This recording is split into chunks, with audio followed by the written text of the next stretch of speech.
Good afternoon, ladies and gentlemen, and welcome back to the Forged Alliance Forever promotional series with me, your host, Guile. Yet another replay sent in to me by TA4Life, who's rapidly becoming my own personal replay guru. If you're wondering why I play so many replays from him, I mean, you should be able to work it out for yourself. It's because 9 times out of 10, they're always pretty damn good. I don't think I've casted one on Roanoke Abyss before, however, so I thought I had to give this a go. The reason why I don't is because they do turn into pretty protracted games in a 1v1 situation. Classically, obviously, free-for-all, 3v3, and obviously brilliant, the map of choice in Phantom games, of which I am very keen on. But in 1v1, it really does separate the men from the boys because your attention has to be everywhere. You've got 6 islands or 6 central bases to keep your eye on, plus all of these little mini things, and you've got fighting going on usually all over the map. So it really does, as we say, separate the wheat from the chaff, if that's even the right expression. So we'll take a look. We've got TA4Life up here as UEF in 12 o'clock position, obviously wanting to take advantage of those shield boats and the governor's great navy, which is very important on this map because it mainly consists of water and usually will decide the outcome of the game, whoever wins the navy. Down here in the 6 o'clock position will be his opponent, CaptainChlorgas. Not too familiar with him, but you can see, judging by the tables, very, very close to TA4Life in score on the rankings, so this should be a good one. Rather uncharacteristically, though, for this map, he has chosen Cybrin. I don't know whether that's just the race he plays as the most. But I mean, it wouldn't be my personal choice. Obviously, they've got a pretty strong navy in the early game, but moving to the late game, they definitely not the strongest. So those battleships, obviously cheaper, but weaker and do less damage than UEF. Obviously, those shield boats usually would tip the tide of most of those things. So TA4Life has gone double air factory and is pumping bombers out all over the place. He sees this little engineer drop. Imagine wants to take out those engineers as soon as he can. He's got his eye on them, needs to get the positioning right so he can get a bombing run. See Chlorgas very nicely microing those around so he can't get a decent track on them, and that promptly gets shot down by the interceptors. Lovely little pickup there from Chlorgas, seeing that they are under threat from yet another bomber, picks them up and is going to take them to another island. And that bomber's probably not long for this world either. That's going to get shot down by those interceptors. So TA4Life taking a very aggressive early game bombing tactic, trying to pick up as many of the initial engineers that are going to go out, which I applaud. I mean, it's definitely the way you want to start. Try and hamper your opponent's expansion as much as possible. But Chlorgas is doing a very, very nice job at mopping all these bombers up for very few losses, it would seem. Although, I don't know if he's lost any engineers over here. This island is suspiciously quiet. So TA4Life might have had some success there. But we will have to see how that goes. He has got 3 air factories up and running of his own, and also 3 navy factories going as well. So responding initially to the very early air threat, he's already got subs on the way up to presumably try and do exactly what he's doing here, to hamper any early construction of shipyards from TA4Life. Wants to try and grab the early navy initiative, which it looks like he's doing, so that will cease construction of that navy yard. That is not going to get finished. He's probably going to lose the structure before it goes on. More drops coming out from Chlorgas. If you're wondering why I'm running at this +3, it is because I anticipate this game to go on a while. I may adjust the time as I go, but being as it is Roanoke Abyss, the games usually drag on, as I was saying earlier. So a lot of shipyards queued up for TA4Life right here at the side, which is a nice maneuver. Knows he can't or isn't likely to get them up and running at the front of his base, so he's queued up some more. He's queued up more over here, so he's queued up basically everywhere except his main base. Which is a nice maneuver. Obviously, if one side fails, the other side will work. And any newbies watching this, you need to take note. If you're under pressure and you're on a decent 20 by 20 map like this, you've got space all over. You don't have to build your navy right by your main base. It's definitely not necessary. But Trident's now skirting around TA4Life's main base, and he's lost a couple of mass points already at the back, another one at the front, so a little bit of harassment going on from Chlorgas. Very, very nice early maneuver. Lots of air battles going on over at this right-hand side, the 430 position, and one or two bombers left for TA4Life, but mostly inties, of which he seems to have the air advantage, but there are one or two little T1 anti-air turrets going up from the engineers that are at this station. So it's going to be pretty even down there, but lots and lots of T1 ships, navies, lots of Tridents coming out now from Chlorgas. So that early push, those early 3 shipyards that he got up and running, seem to be paying off for the moment. Of course, TA4Life is way ahead in terms of shipyards now, and Chlorgas is unlikely to know that. So he hasn't got any, obviously far too early to have any significant radar coverage, so he's blissfully unaware. Looking at the incomes, Chlorgas is sitting around the kind of 85 mass mark, and TA4Life is also sitting around the 85 mass mark, so pretty even Stevens on that front. Those Tridents now moving across to the 230 position island, seeing what they can take up a mass point or two, and TA4Life really needs to find a counter to this fast. He's got subs up and running, wants to redirect them though and deal with this. These little marauding gangs of T1 frigates from Chlorgas. It's causing him all kinds of headaches. Very interestingly, TA4Life has moved his ACU right out to the edge of the map on the left-hand side. So that is taking protection to extreme measures. Of course, it's quite dangerous. I mean, he is close to these islands, but I mean, he's very isolated from any of his build power. But like I say, we're at 13 minutes into the game, so the possibility of a snipe, or the probability of a snipe, is very low indeed. We now have renegades out from Chlorgas T2 gunships, so a nice little tech into tech 2 there from him, and that is going to change the game up considerably. Still on tech 1 at the main base of TA4Life, and Tridents, huge bands of Tridents now coming at the is that 1030 position. And really, TA4Life needs to find a counter. He has also teched up to T2 in the air and has got torpedo bombers out, so it's like this island is kind of becoming more of the main hub, but won't be much left of it if you can't deal with it quickly. Lots of subs though at TA4Life, who is massively up on shipyards. 1, 2, 3, 4, 5, 6, 7 shipyards, as opposed to just the standard 3. But he has, Chlorgas has got T2 now on the right-hand shipyard and is rapidly producing destroyers from them.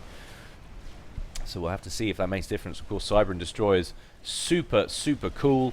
They can sprout legs and go walking on land, but then it's not really a big deal because, or at least not on this map, because let's face it, the islands are pretty tiny and you can pretty much reach anywhere just by skirting around the coastline. So that's not really such a bonus on this map, but they are still really, really useful. Do lots and lots of damage, and like I say, that advantage, naval advantage, won't be switching across to TA4Life for some time, or at least you shouldn't think so until the economies really get up and running.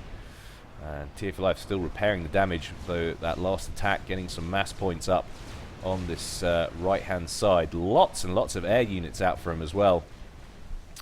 And you've got to think that, well, actually, no, lots of air units out on the left-hand side from Chlorgas as well. So it's kind of hard to tell who is going to win on the air side, but it's rather interesting. He's just suicided a whole load of T2 torp bombers over there when there was no navy to kill. So slight mistake there from TA4Life. He thought that there were more naval units over there. And meanwhile, Chlorgas bringing his horde of interceptors to the right to try and protect his little T1.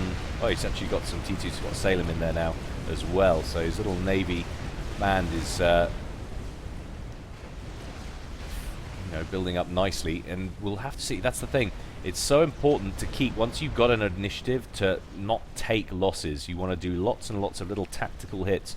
So every time you're adding to this navy, if you know, it's all very well and good moving a navy or a horde of units into a base and causing lots of damage. But if you're just trading base or a section of base, especially on a big map like this, for forward units, then you're not creating any kind of critical mass of units that are going to ultimately finish off your opponent. So for the moment, ChlorGas is doing a nice job of keeping that little band alive. And TA4Life feeling slightly outnumbered, obviously with that Salem in the mix now, doesn't want to throw away all his T1 subs, isn't rushing in to kill them. Woeful anti-air fire from the Tridents. They do so little damage. You can see how much trouble they're having killing off these interceptors that are out of fuel. But nevertheless, any kill is a kill, no matter how long it takes.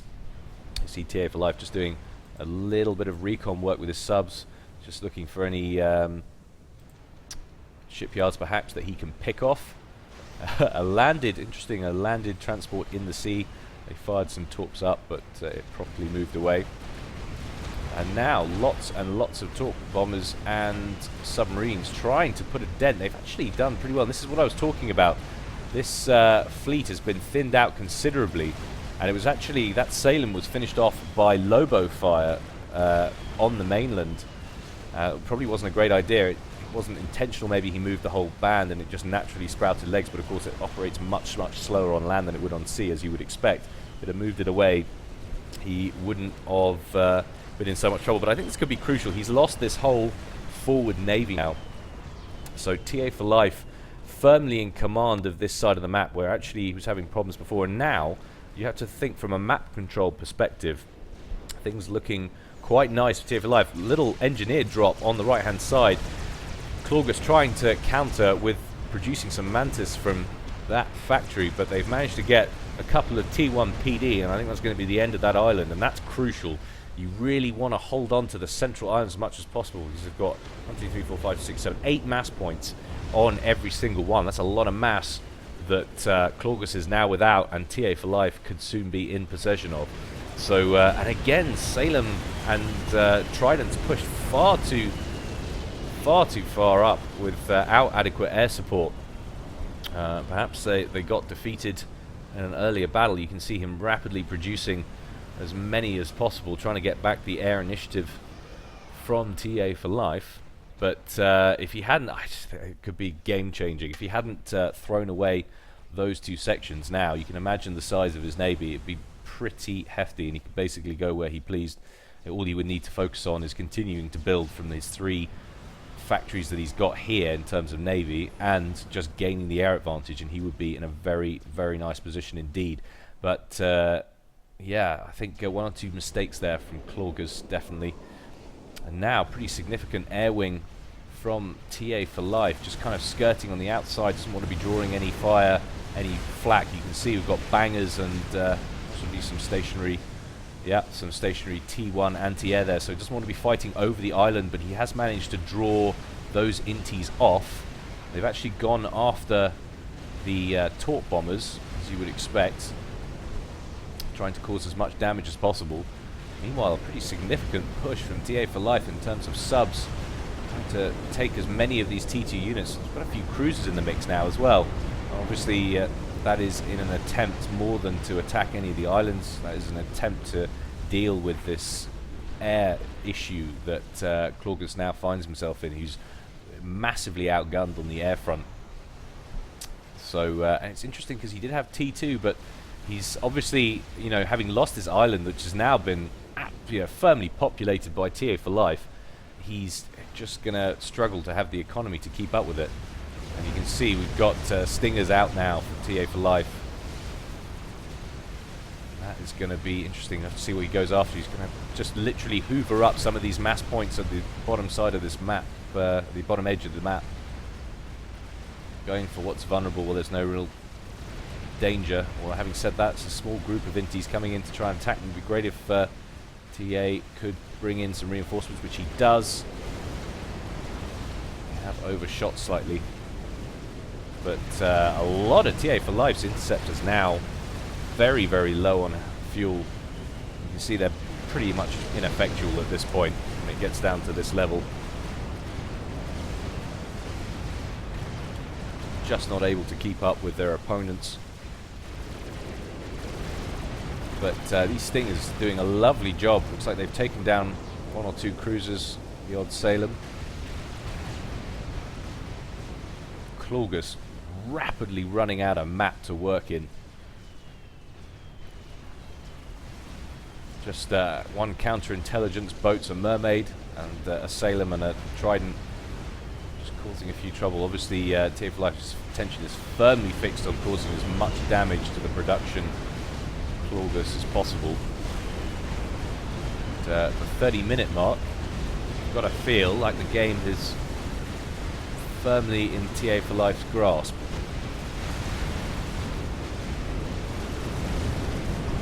See lots of chasing going on.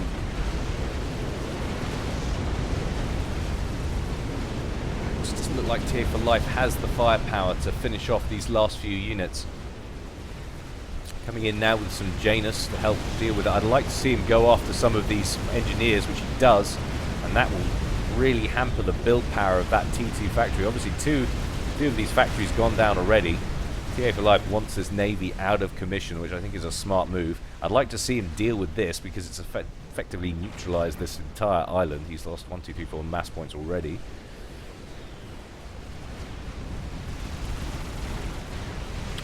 Coming in with Riptides as well. So TA4Life trying to utilize everything in his arsenal, but not going for expensive units, really. I mean, he's not making any rash rushes to T3, which is actually very sensible on this map. You've got so much ground to cover, you need volume of units. And the more units you have everywhere, the better, because you're going to stop your opponent expanding, doing any kind of cheeky drops anywhere. You see engineers just kind of roaming around the map, which always happens, and this is really the difference between this level of play and the sort of level of play that most of us operate at. I mean, I wouldn't have the mental acuity to deal with this many things at once, and this is why this map is so brutal on the attention span. I know some of the guys really dislike this in the 1v1 format, and I can totally understand why, because the amount of time and energy it takes to play just one game. Engineers, little engineer drop happening, but that gets absolutely annihilated by a combination of T1 PD and the Salems, and a cruiser as well. And ChlorGas just adding 1 or 2 factories at the back of his base, knows that that's going to be probably less of a prime target than the front, being as that's the direction that TA4Life is coming from. Another attempt at a little drop, so TA4Life just kind of probing with as many different forms of attack as he can. That promptly gets shot out of the sky, and a little factory gone up in the middle just to keep the pressure on. Still, these 3 ships are alive. I'd love to see TA4Life do something about it, because that is, I mean, that's a key resource that he's not able to utilize at the moment, because that's just not safe. Anything that sends down there at the moment, engineer-wise, will be swatted away. Still, most of these factories operating at T1, except for this one on the right that's operating at T2. It's like it's producing Valiants at the moment, yeah. UEF destroyers. Lots of Tiger shots, that's the submarine still. So, very mass, low-tech army still favoured by both players. I mean, ChlorGas doesn't really have the option because he doesn't have the economy at present to do anything about it. He has managed to secure himself a little bit of protection in the form of some shield gens on the right hand side, in which he's placed his ACU, and of course he doesn't have any option. He can't be hiding his ACU in the water, not with the amount of naval units, air units that TA4Life has stationed around his main base. Meanwhile, lovely little maneuver here. Whole bunch of Wagners made their way across the map, and is putting fire on this left-hand base, which TA4Life is actually looks like he's claimed as his main base. You know, his starting platform was where he originally, obviously where he originally spawned. He hasn't felt the need to stay there, and that is something that a lot of newbies make the mistake of. They feel you know, when they're playing on a map with spare bases, they feel like it's necessary to make their starting base their key base. And as you go up the leaderboards, you watch more replays, you get to see that the pro player is a lot more flexible. And it makes sense, of course, because if this hadn't been spotted, then Chlorgas's main attacks would still be focused naturally against this top base. So nice little maneuver there. Chlorgas actually managed to get another factory up and running in the center there, but he's not actually building anything from it at the moment. And, doing a nice job of keeping this T21 alive, but really struggling to get any ships out of it because it's getting insta-blown up in the dry dock while they're being built. So many inties out for TA4Life. If Chlorgas has any hope of clawing this back, he needs to deal with this air. He can keep the Navy away from his base, from the land, if he has to. But yeah, you can see he's built one T2 artillery, another one's about to go online. So he can deal with that because it's very low order troops. You've got one or two shield boats coming in now, admittedly, but still nothing, you know, that's too concerning. If you can get back the air initiative, you can make some inroads. Just have to see how he manages. Oh, it was a horrible place to land for all of TA4Life's interceptors on this left-hand side. Just thought they'd pick a nice little parking spot on the beach that happened to be in range of loads of flak. And yeah, a mild lapse in concentration there.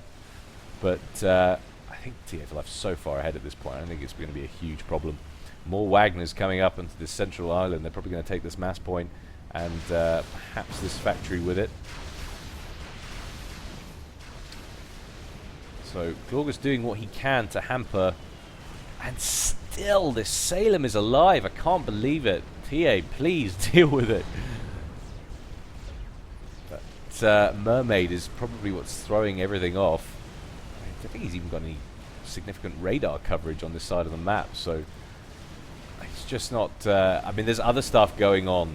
You can see it's, and that's what I mean. Why this map is so brutal in a 1v1.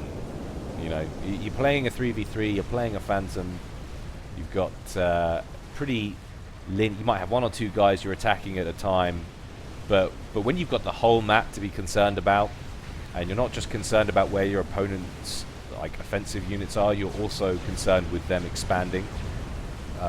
It's pretty brutal. There's no two ways about it. And astonished at the 41-minute mark. I did think this game was over, but for the moment TA4Life is having problems finishing this one off. Chlorgas being remarkably resilient,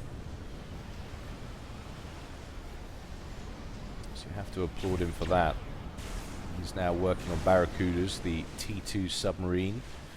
Wants to get back some form of sea control.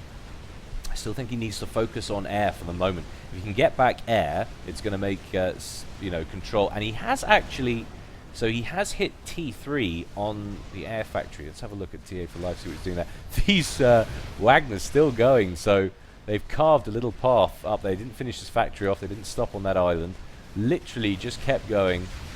Took out a few mass points. They're now strafing around the back of this island.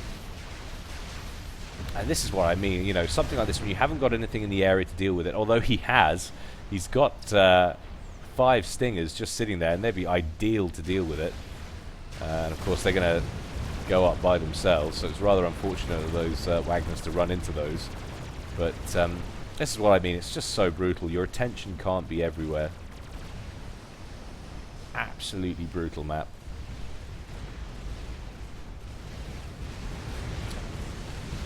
But pretty significant navy building up now for TA4Life. He has a shield boat covering these Valiants, and he has a governor in place. I'd like to see him get that inside the shield. That's giving him a little bit of air cover, but it's also just annihilating the mass points on this side island, rendering it pretty useless. Probably doesn't want to lose this T2 factory, being as it's you know, produced the only offensive units in the last 10 minutes that have really done anything, those Wagners.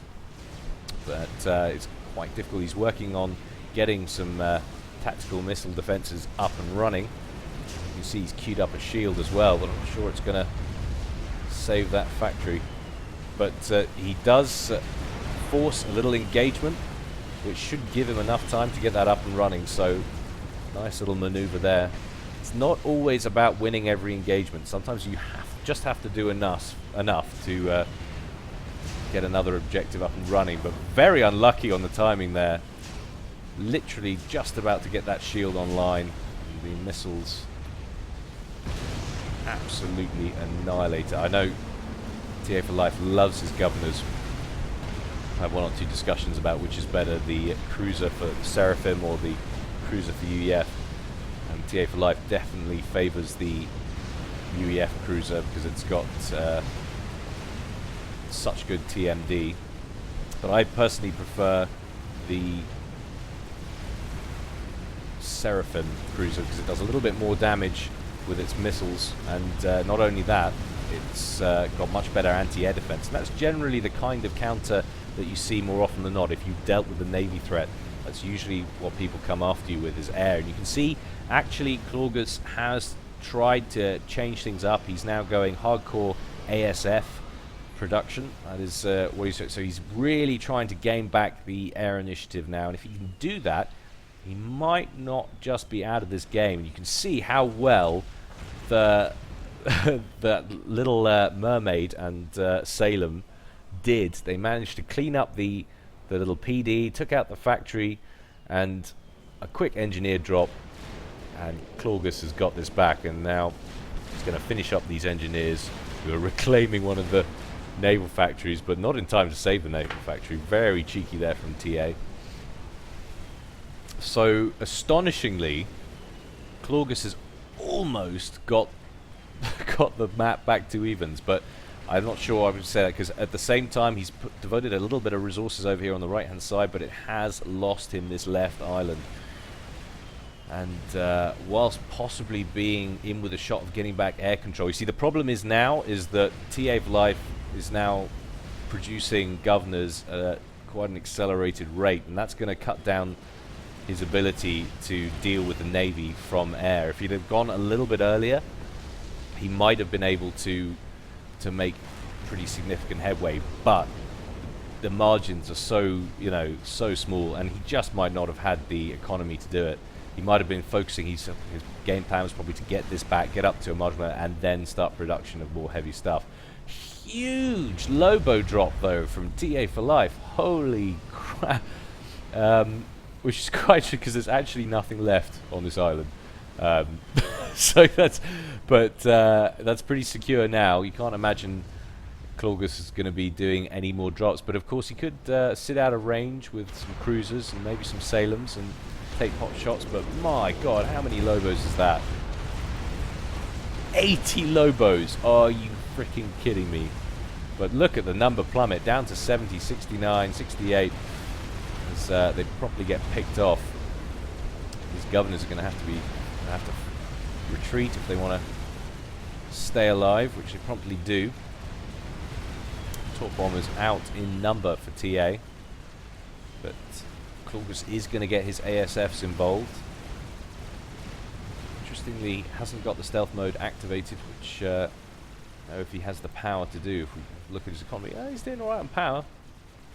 You know why he hasn't got that engaged.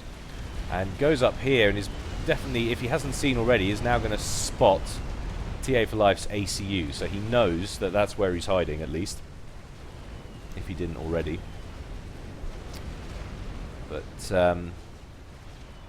sure that was the best use of them. Meanwhile, these Lobos that dropped earlier, absolutely decimated. Just fodder for these guys. 11 kills. 50 kills on that Salem. Extraordinary. So, yeah, go too well. But I applaud the initiative.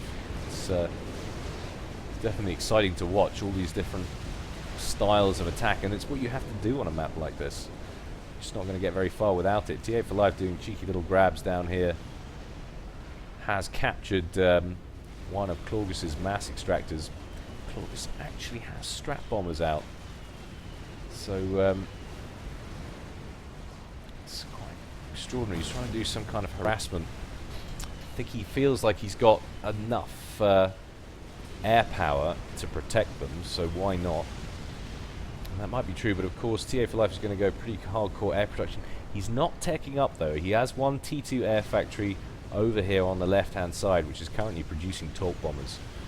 But he's not teching up for the ones at his original base. He's still just producing mass ASF. Of course, is very, very cheap, but not too effective against ASFs. This little mini fleet down here not faring too well against these strat bombers. I admire the amount of hit points on a Valiant, 7,200, so 3 strat bombs needed to take it out. They look like pretty direct hits. Of course the Inties not out of fuel or anything, just slower than strat bombers, so they really, I would like to see TA4Life tech up at this point. Take a look at what he's got in the bank. He's maxed out though economically, so obviously doesn't feel like he has the ability to. It's interesting. I wonder at this point whether the game could be about to swing, but this Navy's looking quite gruesome on the left-hand side from TA4Life. He's got 3 governors, 4 or 5 governors in there, a couple of Valiants, lots and lots of Riptides, a couple of shield boats protecting them all, so that's looking pretty nasty. Don't see anything special going on in Chlorgas's main base. See, he's got mass hive production going on. So that's how he's getting his air forces produced so quickly. He's got quite a lot of ASFs now. I'd like to see him switch up to something else, and he's going to need to do something. Although having said that, he's got a lot of Tridents down here, a couple of Salems, a Mermaid. But it's not going to be enough to deal with that. Obviously he senses the naval threat from TA4Life. Hardcore now switching production to torpedo bombers, the Cormorant being the Cybran torpedo bomber, and now mixing in some spy planes in there.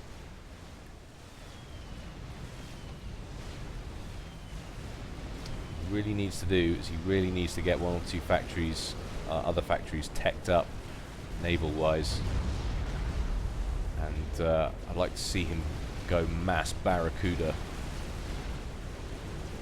because TA4Life, in order to counter this air threat from Chlorgas, has been switched pretty hardcore in favour of governors, and there are a few Valiants kicking about, but not enough to worry. So if Chlorgas actually switched to Barracuda now, he could make an impact on the Navy, but of course his economically wise he's not doing great either. Both guys stretched out,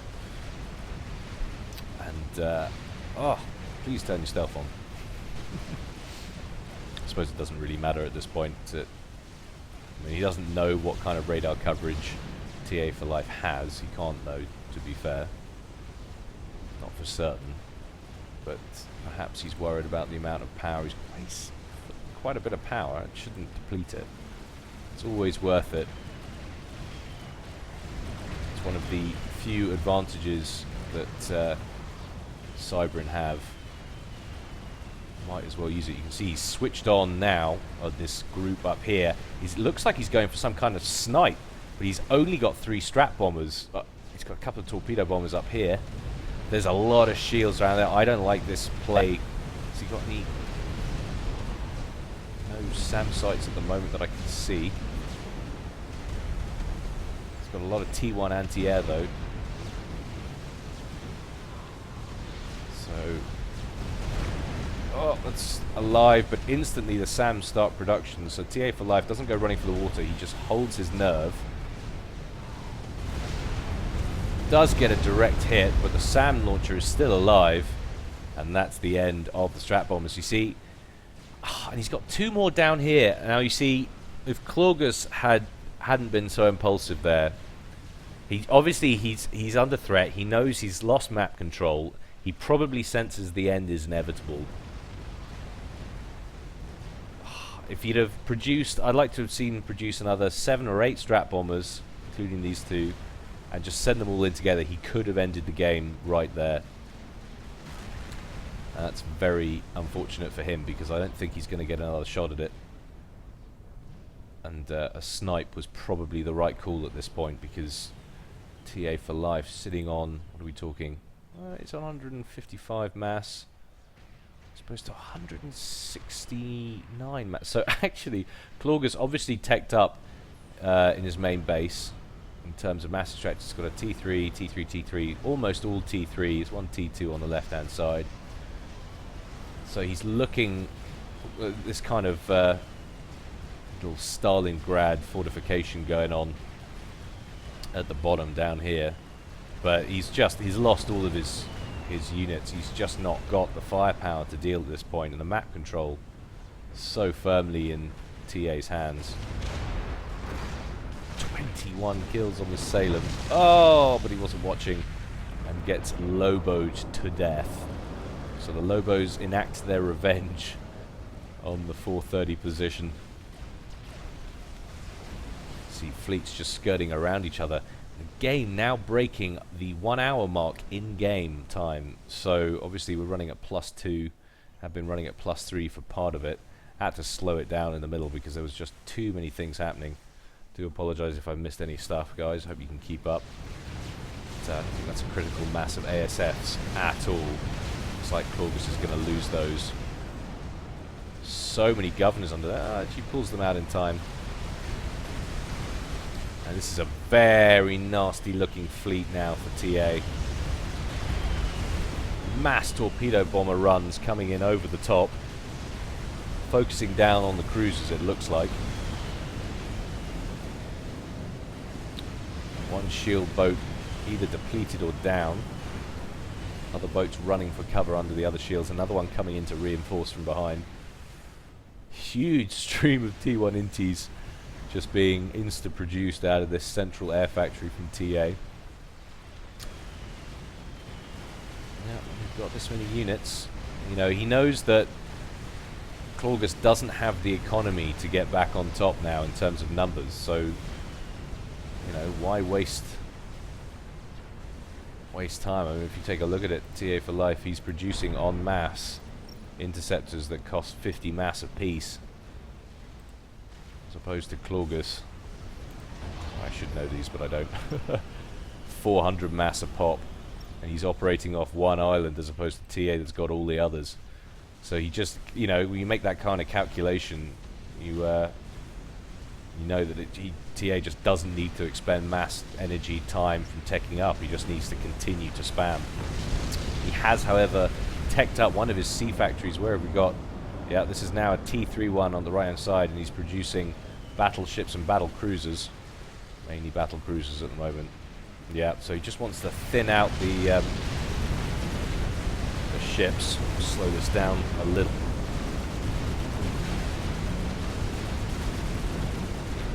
Nasty little fracas happening at the front of Chlorgas' base. You can see those Salems getting onto the beach at the left hand side, just trying to move back. That's what I love about Supreme Commander. Where else will you see a game with a ship on legs, I ask you? You can see harms have gone up for Chlorgas, and that's a great shout. Needs the kind of hold. I mean, if I were him, I would be going for some kind of game-ending strategy. I don't see him building a nuke or anything. TA4Life has got a nuke defense up and running, and that's about to have one anti-nuke in the silo any second now. So that wouldn't work anyway unless he manages to kill it. But I'd like to see him have another shot. He's got 2 strat bombers down here. If he can hold this fleet off at the top, he's got a whole bank of artillery going up. He's getting lots more TMD to counteract the governors. Lots and lots of Lobos coming in for TA4Life. He's loving his Lobo drops today. Will any of them touch down is the question. I don't think so. Love the idea though. But yeah, if you can hold this off, if you just got another set of strat bombers together, a real decent amount and have another pop at the comm. It's the only way you're getting out of this alive. There is no way back from here. You've got to be thinking snipe, snipe, snipe.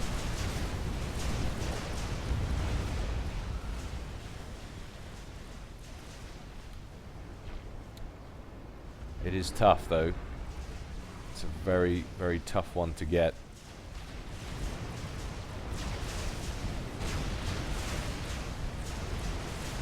Battle cruisers doing what they can. So many tactical missiles coming off these cruisers, or cruise missiles. We always call them tactical missiles, but they're basically cruise missiles.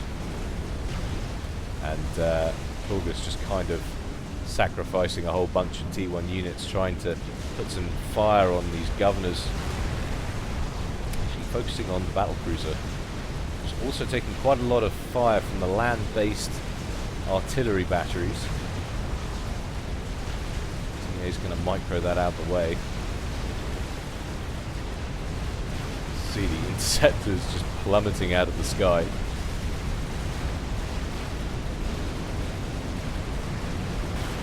And that battlecruiser finally dies, so small reprieve from TA, but or for ChlorGas. TA just swamping in with engineers now. I'm starting to maybe build some torpedoes or something either side. That might be a nice call. You know what their plan is. Take a lot of fire from artillery, apparently is the plan. Which they're executing perfectly. More torpedo bombers from TA. I'm astonished how long ChlorGas has managed to keep this going. He must know that the end is inevitable at this point, but I applaud him for not just giving up.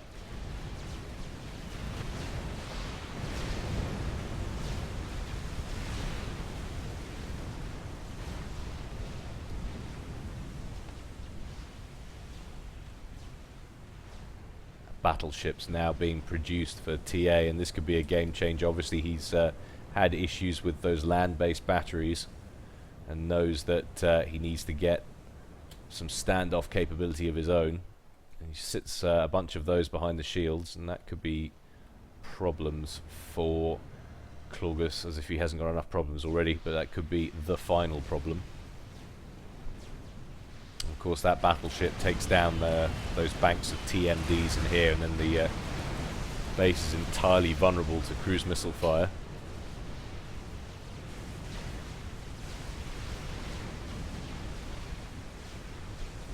What I like about this particular match in general, it's really has been an ever-evolving game of counter and re-counter, which you don't always get a lot of chance to see when you look at the high-level games. They often finish quite early.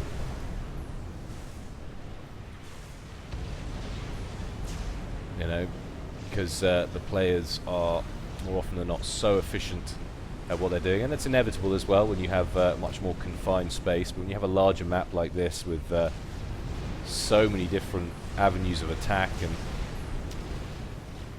lots of fire coming down on that T2 factory now, but it being instantly repped up by the hordes of engineers, I think TA needs to focus on the engineers ideally. He might actually end up getting it once it gets to a critical point, but thin out this horde of engineers, then that factory will drop very quickly. I'd leave the governors on it and just get the battleship to land some artillery in here.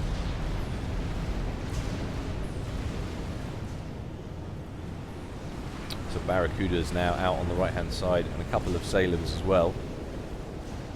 Let's go and deal with this governor that's definitely taken the wrong route around that little island. But the amount of spam that's out for TA. There's no special game ender in sight. Artillery now getting through for TA. TMD having to work overtime. Cyber and TMD a lot more effective than it used to be when they increased its damage. Once upon a time it didn't shoot down anything.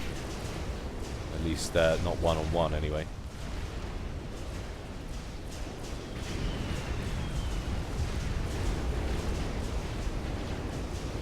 me why they haven't ever thought to up the Buzzkill, the UEF TMD, since they are essentially the defensive race. Not that you'd know it, by the way. TA's pummeling Chlorgas' last refuge.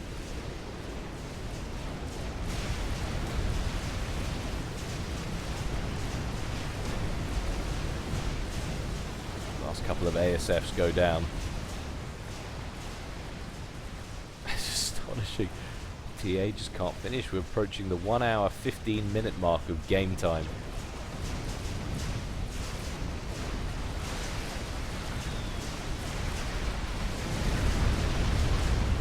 Janus bombs going in. They need to take out the shield gen is what they need to do, and they need to land a few lucky battleship shells in here.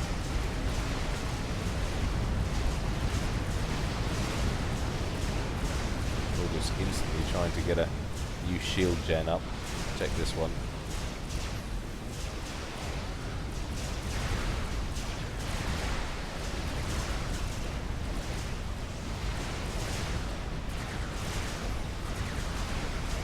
So much incoming fire.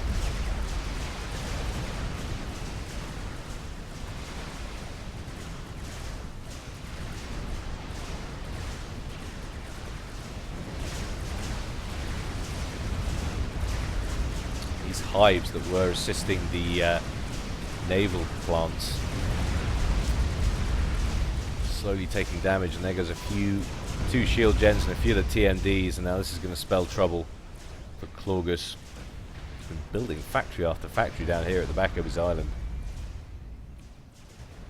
Still scouting over the top. TA4Life now with his own personal shield on his ACUs. It's going to be even harder to kill if Chlorgas can get a snipe together, although I can't really see. He is sending out spy planes all over the place, so he's looking for some kind of plan of attack, something he can exploit, but just isn't anything at the moment. He left the snipe too late, and well, he didn't leave it too late. Timed it right, but he didn't commit with enough forces. If he had committed, it would have been over. Lots and lots of Lobos coming in now from TA, which are probably going to get shot down. A few do make landfall, making any real impact.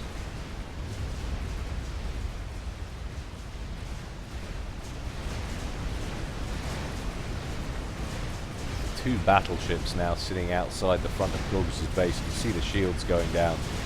Huge collateral damage from those artillery pieces. When that power plant goes up, it's going to take a lot with it, and there it goes. All those TMDs down. This, I think, is going to spell the end. Mass Janus coming in on the left-hand side. Chlorgas taking a lot of fire, down to 2,000 HP. Probably going to try and get himself into the water. That looks like where he's headed. Question is, they're going to get another pass. Yes, they are. Down to 2,000 again. 1,500. Kaflooey! And there he goes.